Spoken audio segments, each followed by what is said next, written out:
Hello दोस्तों, study with Sheoran में आज आप सभी का स्वागत है। आशा करती हूँ आप सभी स्वस्थ होंगे, मस्त होंगे। तो आज हम पढ़ने वाले हैं राजस्थान के भौतिक प्रदेश। राजस्थान के भौतिक प्रदेश यदि हम देखें तो राजस्थान को सबसे पहले एक विद्वान थे वीसी मिश्रा। कौन थे? वीसी मिश्रा। वीसी मिश्रा ने, आपको याद रखना है, सबसे पहले वीसी मिश्रा ने हमारा जो राजस्थान था उसको 7 भागों में बांटा था।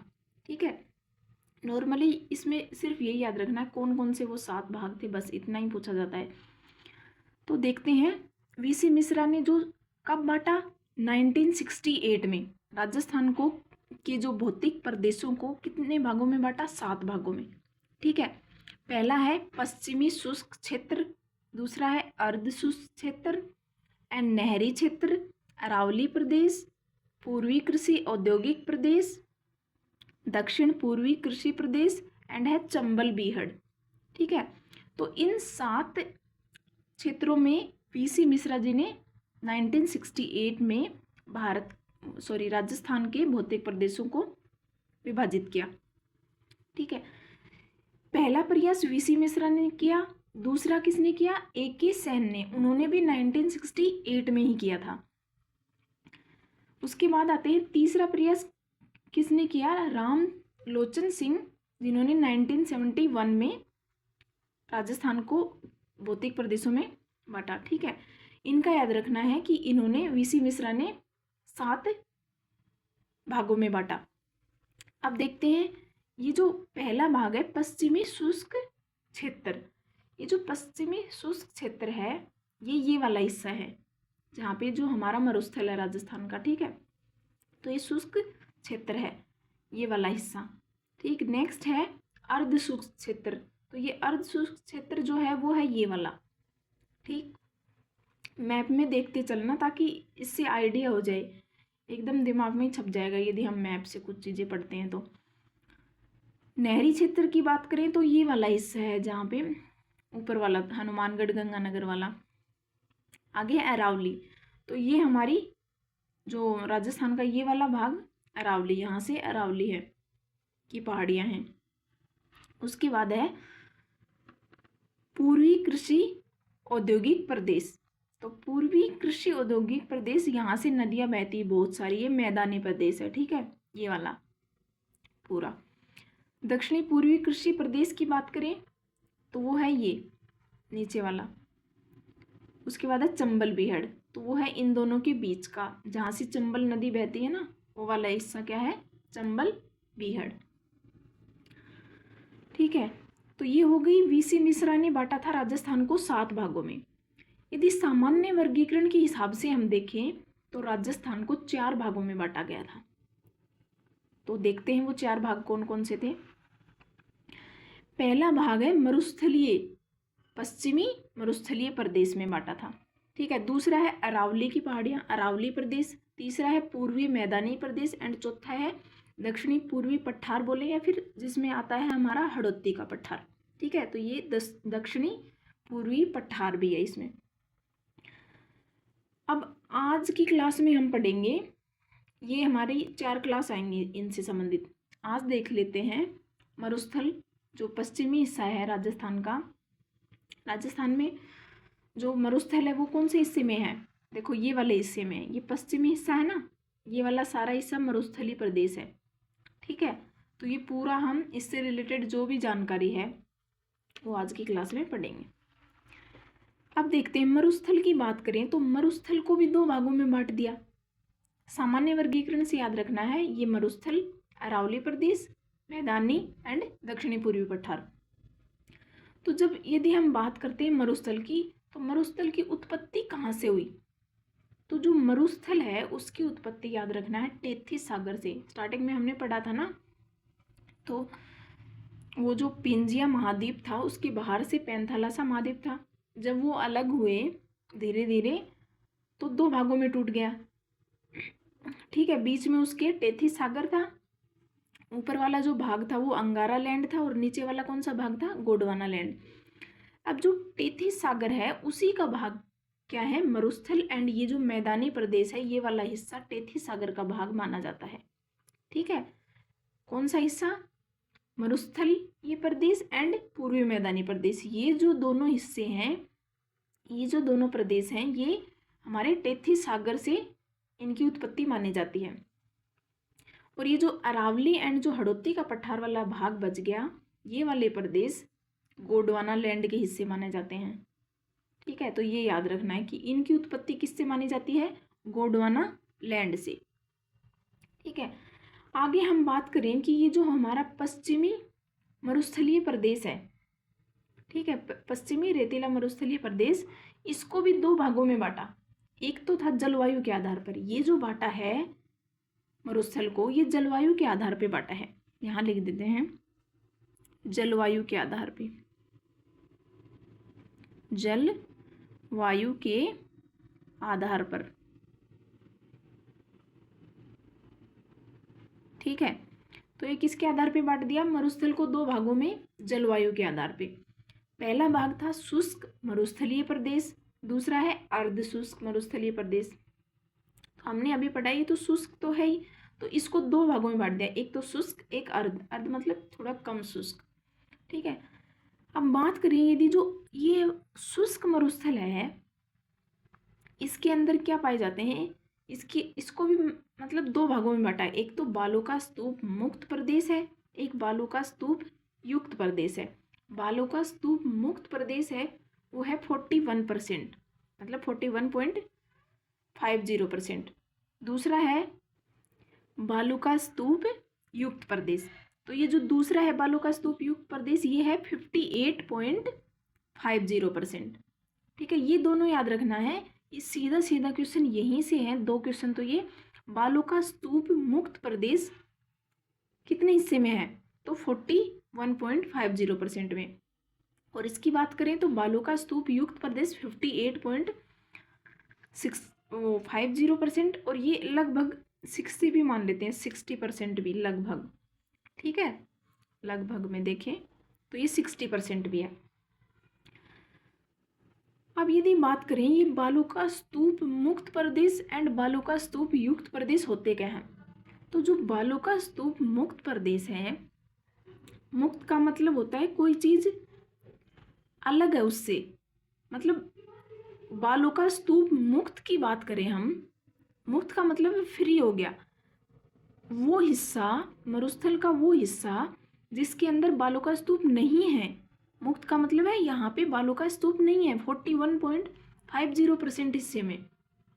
दूसरा ये जो बालू का स्तूप युक्त प्रदेश है, मतलब यहाँ पे बालू का स्तूप है, बालू बालू यानी कि जो रेतीली जो मिट्टी होती है ना वही होती है बालू। तो जो बालू मतलब बालू का स्तूप, बालू के स्तूप मान सकते हैं आप।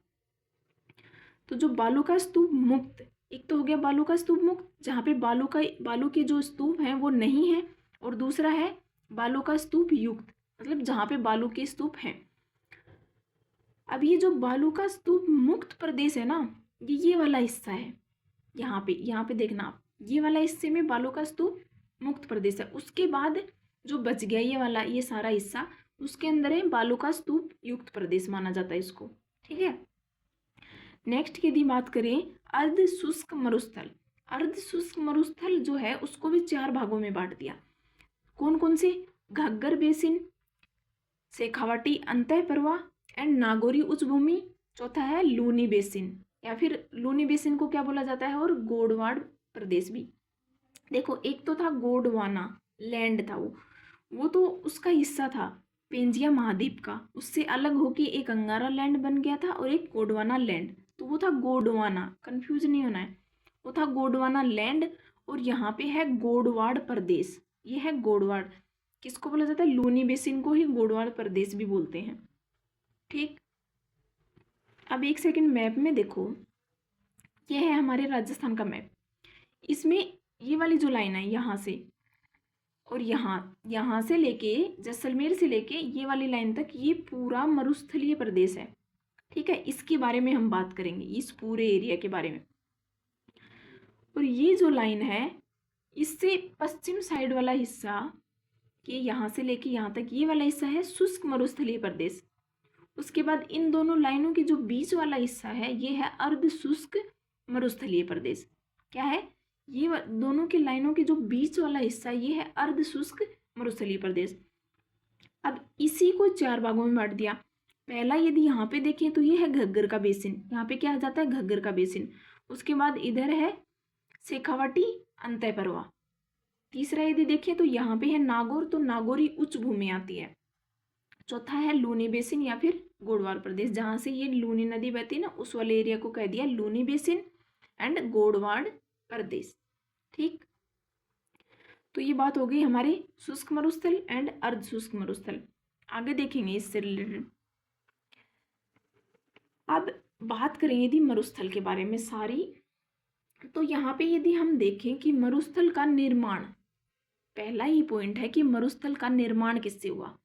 तो जो मरुस्थल का जो निर्माण हुआ, एक तो हमने पढ़ा टेथिस सागर, उसके बाद देखते हैं ये है राइलो क्रिटेशियस क्रम की चट्टानों से। किससे माना जाता है? राइलो क्रिटेशियस क्रम की चट्टानों। सीधा क्वेश्चन है, राइलो क्रिटेशियस क्रम की चट्टानों से मरुस्थल का निर्माण। ठीक, यदि यहाँ पे देखें कि जो मरुस्थल है उसके अन्य नाम, मरुस्थल को अन्य नामों से भी जाना जाता है। तो मरुस्थल के अन्य नाम क्या क्या हैं? थार का मरुस्थल भी बोलते हैं, थली, थली का मतलब ही जो रेतीली मिट्टी होती है ना, मतलब ज्यादा से ज्यादा रेतीली मिट्टी जहाँ पे पाई जाती है उसको थली भी बोलते हैं। तो मरुस्थल में क्या है? रेत ही रेत है, तो इस कारण इसको क्या बोलते हैं? थली। एक हो गया थार मरुस्थल, दूसरा हो गया थली। उसके बाद है रेगिस्तान भी बोलते हैं या फिर शुष्क बालू का मैदान भी बोलते हैं, और बोलते हैं रुक्ष पर क्षेत्र। रुक्ष क्षेत्र, जो रुक्ष क्षेत्र है ये मरुस्थल को डॉक्टर ईश्वरी प्रकाश जी ने बोला था। ठीक है, रुक्ष क्षेत्र किसने बोला था? रुक्ष क्षेत्र की संज्ञा, मरुस्थल को रुक्ष क्षेत्र की संज्ञा किसने दी? तो दी डॉक्टर ईश्वरी प्रकाश ने। ठीक है, ये क्वेश्चन आ गया है कि मरुस्थल को रुक्ष क्षेत्र की संज्ञा किसने दी? तो दी है डॉक्टर ईश्वरी प्रकाश ने। आगे बात करें, ये हो गया हमारा कि मरुस्थल की उत्पत्ति टेथिस सागर से हुई है। दोस्तों वीडियो अच्छी लग रही हो तो लाइक कर देना और शेयर भी ज़रूर करना। सब्सक्राइब अगर अभी तक नहीं किया है तो कर लेना। इसी चैनल के ऊपर हमारी ये जो राजस्थान जीके की क्लास चल रही है एंड इसी के ऊपर हमारी करंट अफेयर की क्लास भी होती है। ठीक है, और ये राजस्थान जीके की क्लास पूरा मतलब राजस्थान जीके हम पढ़ेंगे धीरे धीरे करके। आगे यदि बात करें, यहाँ पे आ जाओ, मरुस्थल की बात कर रहे थे ना, तो मरुस्थल की बात कर रहे थे, तो उसमें ये जो मरुस्थल है ये किसका हिस्सा माना जाता है? अभी तो हमने पढ़ा निर्माण कहाँ से हुआ, उत्पत्ति कहाँ से हुई। उत्पत्ति देखें तो पहले माना जाता है यहाँ पे टेथिस सागर था, वो सूख गया तो बन गया मरुस्थल, ये बोला जाता है एक तो। उसके बाद निर्माण की बात करें तो राइलो क्रिटेशियस क्रम की चट्टानों से। निर्माण किससे हुआ? उन चट्टानों से। अब हिस्सा किसका माना जाता है ये? तो याद रखना, ग्रेट पेलियो आर्कटिक अफ्रीकी मरुस्थल के पूर्वी भाग का हिस्सा है। हमें पता है, देखिए जैसे यहाँ पे माने तो अफ्रीका, यहाँ पे क्या है? अफ्रीका है। उसके बाद इधर हमारा एशिया आ जाता है, एशिया में ये भारत, भारत की ये राजस्थान। तो अफ्रीका का जो मरुस्थल है उसी का पूर्वी हिस्सा किसको माना जाता है? हमारे यहाँ जो मरुस्थल है उसको। एक बात कर लीजिए, जो मरुस्थल है, मरुस्थल का जो पूरा हिस्सा माने तो 15% माना जाता है पाकिस्तान में है, उसके बाद 85% हमारे भारत में है। ठीक है, 85% में कौन कौन से राज्य आ रहे हैं? राजस्थान, हरियाणा, पंजाब एंड गुजरात। इन 4 राज्यों में मरुस्थल फैला हुआ है। ठीक है, जिसमें से सबसे ज़्यादा कहाँ पे है? राजस्थान में ही है। ठीक, अब देखते हैं कि राजस्थान में सबसे ज़्यादा है तो कितने क्षेत्रफल में? तो राजस्थान में मरुस्थल जो फैला है वो 1,75,000 वर्ग किलोमीटर में फैला हुआ है। कितने में? 1,75,000 वर्ग किलोमीटर में राजस्थान में मरुस्थल फैला हुआ है। परसेंटेज के आधार पे देखें तो 61, कितना है? लगभग 61%। सीधा याद रखना है, 61.11%। उसके बाद देखें कि जो राजस्थान का एरिया है पूरा, राजस्थान के एरिया के अनुसार जो मरुस्थल है उसका भाग कितना है। जैसे ये जो राजस्थान है ये इतने भाग में है, पूरे राजस्थान में मरुस्थल तो मतलब पूरे राजस्थान में नहीं है ना मरुस्थल तो इतने हिस्से में है। देखिए ये सीधा ही दिख रहा है कि लगभग ये 50% से ज़्यादा हिस्सा मरुस्थल ने कवर कर लिया है, तो हो गया ना 60%। और ये एरिया के हिसाब से देखा तो हमने 1,75,000 वर्ग किलोमीटर में इसका एरिया, मतलब ये 1,75,000 वर्ग किलोमीटर में ये मरुस्थल फैला हुआ है। अब जब 1,75,000 वर्ग किलोमीटर में मरुस्थल फैला है एंड 60% क्षेत्र में फैला हुआ है, तीसरा पॉइंट था कि जो ये वाला क्षेत्र है ये पूरे राजस्थान का, जैसे पूरे राजस्थान एक है, पूरे राजस्थान उसमें से 2/3 भाग मरुस्थल ने कवर कर रखा है। 2/3 भाग में तो क्या आ रहा है, मरुस्थल ही आ रहा है।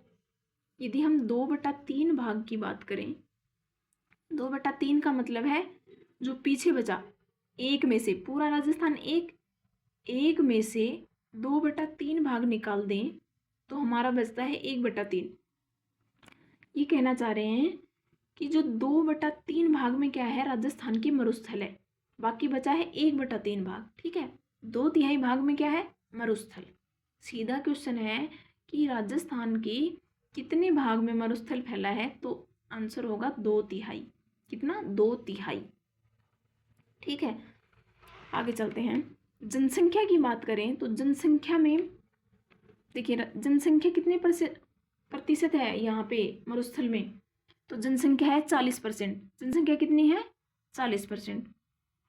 लंबाई के हिसाब से देखें, देखिए ये जो मरुस्थल फैला है ना, जैसे ये इसकी लंबाई यहाँ से लेके ऐसे लंबाई 640 किलोमीटर एंड चौड़ाई की बात करें तो कितनी है, 300 किलोमीटर।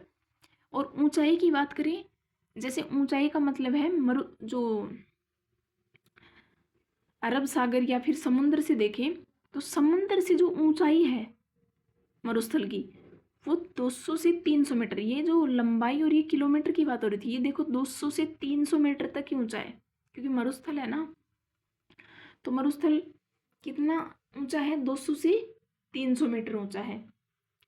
अब यदि औसत ऊंचाई की बात करें, यहाँ पे लिख देते हैं औसत ऊंचाई, मेन तो औसत ऊंचाई पूछी जाती है, औसत ऊंचाई। तो जो औसत ऊंचाई है वो कितनी है, 150 मीटर। कितनी है, 150 मीटर। मरुस्थल की औसत ऊंचाई कितनी है, 150 मीटर। और इसके जो अक्षांश, मतलब किस अक्षांश से किस अक्षांश तक हमारा मरुस्थल है, तो है अक्षांश की बात करें एंड देशांतर की, तो 25 डिग्री उत्तरी अक्षांश से लेकर 30 डिग्री, तो 5 अक्षांश तो ये हो गए। उसके बाद देशांतर की बात करें तो यहाँ से जैसलमेर से तो स्टार्ट हो जाता है, और हमारे राजस्थान का देशांतर भी यहीं से स्टार्ट होता है, 69 डिग्री 30 मिनट। देखो 69 डिग्री एंड 30 मिनट से लेके 76 डिग्री 45 मिनट पूर्वी देशांतर तक राजस्थान में मरुस्थल क्या फैला हुआ है। ये अक्षांश ध्यान रखना, ये आता है। ठीक, आगे बात करते हैं। आगे देखते हैं जलवायु, तापमान, ढलान, मिट्टी, नदी, ये सब देखेंगे इसमें हम कि राजस्थान के जो मरुस्थल है, मरुस्थल की जलवायु कैसी है, मरुस्थल में जलवायु कैसे मिलती है। तो जो मरुस्थल की जो जलवायु है वो है शुष्क एवं अत्यधिक विषम। किस टाइप की जलवायु है, मरुस्थल की जलवायु किस टाइप की है, तो वो है शुष्क एवं अत्यधिक विषम। अत्यधिक विषम प्रकार की है, क्योंकि शुष्क मरुस्थल तो शुष्क जलवायु के आधार पे तो बांटा ही था वो मरुस्थल को 2 भागों में, शुष्क एंड अर्ध शुष्क में।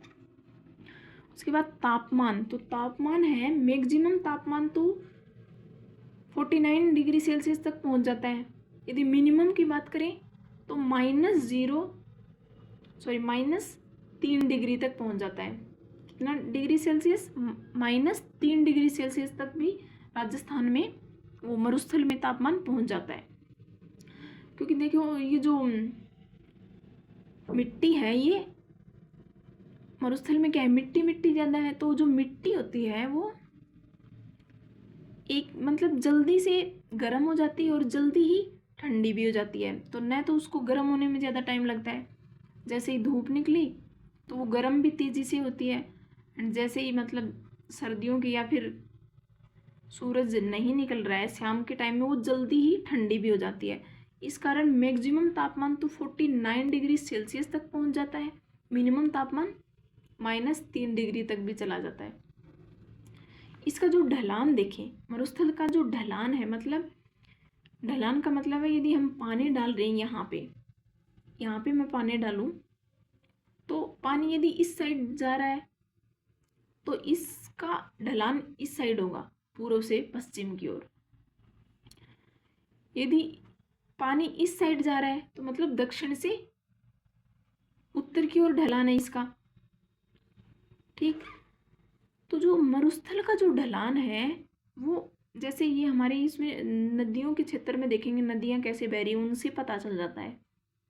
ठीक है, तो जो मरुस्थल का जो ढलान है वो उत्तर से दक्षिण है, मतलब उत्तर से दक्षिण एंड पूर्व से पश्चिम, ऐसे ढलान है। तो कुल मिला के ऐसा सा ढलान है। ठीक है, इस साइड जा रहा है यहाँ पे, जैसे ये उत्तर से दक्षिण हो गया एंड पूर्व से पश्चिम हो गया, तो इन दोनों का मिलाएं तो ये ऐसे से जा रहा है कुछ। ठीक, मिट्टी, यहाँ की मिट्टी कैसी है? रेतीली बलुई, जिसको क्या बोलते हैं हम? एरिडी सोल। क्या बोलते हैं? एरिडी सोल। तो मिट्टी तो रेतीली और बलुई है। अब मिट्टी का निर्माण, तो मिट्टी का निर्माण हुआ ग्रेनाइट बलुआ पत्थर से। मिट्टी का निर्माण किससे हुआ? ग्रेनाइट बलुआ पत्थर से। ग्रेनाइट बलुआ पत्थर से मरुस्थल की मिट्टी का निर्माण हुआ, रेतीली बलुई मिट्टी का।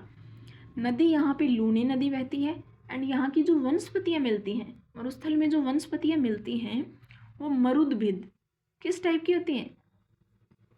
मरुदभिद टाइप की होती हैं। मरु से याद रखना, देखो मरुस्थल तो मरुदभिद हो गई, मरुस्थल से क्या हो गई? मरुदभिद। और कांटेदार, चुभने वाला है ना मरुस्थल तो सॉरी।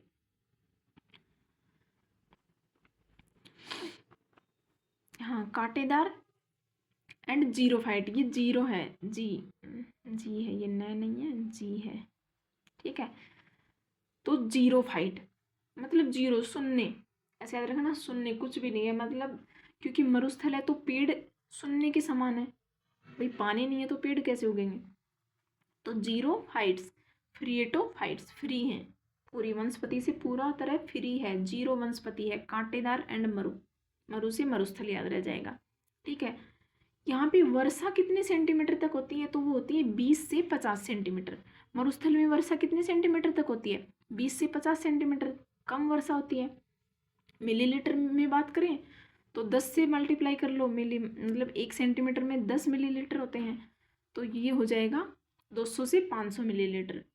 यहाँ पे जो घास पाई जाती है वो सेवण घास होती है। कौन सी घास होती है? सेवण घास।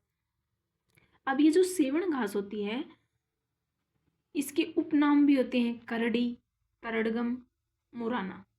कौन कौन से उपनाम हैं सेवण घास के?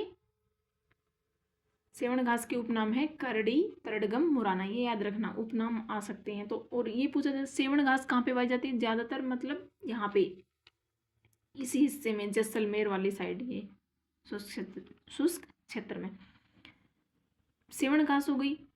दूसरा, इस सेवण घास का वैज्ञानिक नाम पूछे तो लूसीयूरिस सिडिकुस। क्या है? लूसीयूरिस एंड सिडिकुस इस सेवण घास का वैज्ञानिक नाम है। अब यहाँ पे मैप के थ्रू समझ लो, जो वर्षा रेखा की जो लाइनें होती हैं। ठीक है, यहाँ पे मैप बना दिए इसलिए ताकि समझ में आ जाए।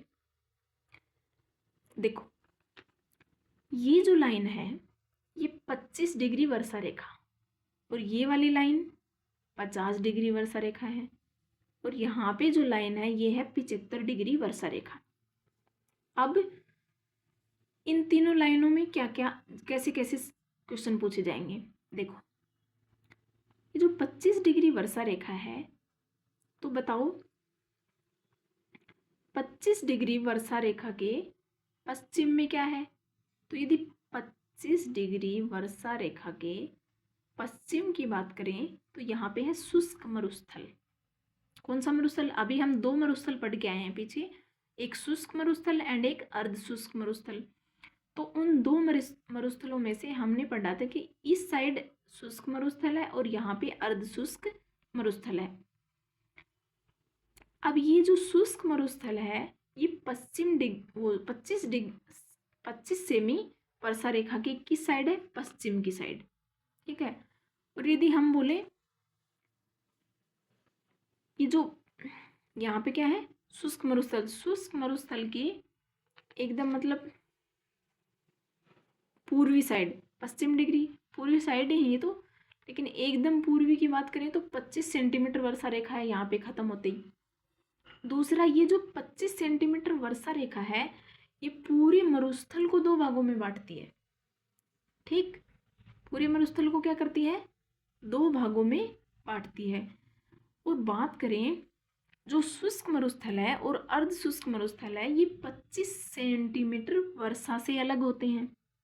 ये भी तो बन सकता है क्वेश्चन कि कितने सेंटीमीटर वर्षा रेखा से शुष्क मरुस्थल एंड अर्ध शुष्क मरुस्थल अलग होते हैं, तो वो है 25 सेंटीमीटर वर्षा रेखा। 25 सेंटीमीटर वर्षा रेखा से दोनों अलग भी होते हैं और ये मरुस्थल को 2 भागों में भी बांटती है ये वर्षा रेखा। और इसके पश्चिम में कौन सा मरुस्थल है? ये यहाँ पे लिख दिया शुष्क मरुस्थल।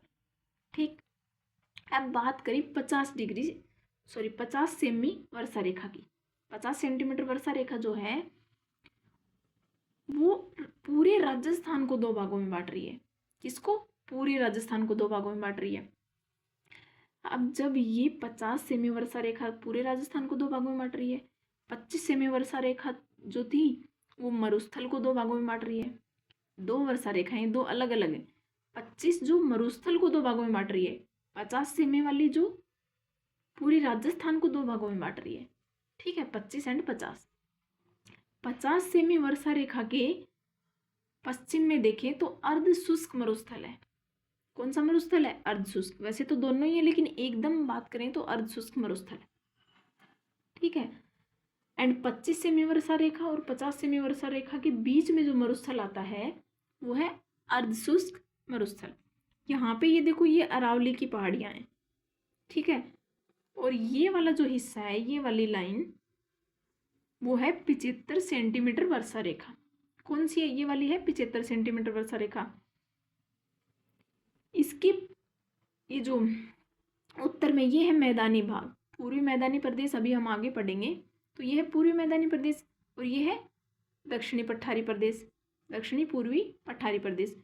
तो पूर्वी मैदानी प्रदेश एंड दक्षिणी पूर्वी पठारी प्रदेश को अलग करने वाली वर्षा रेखा कौन सी है?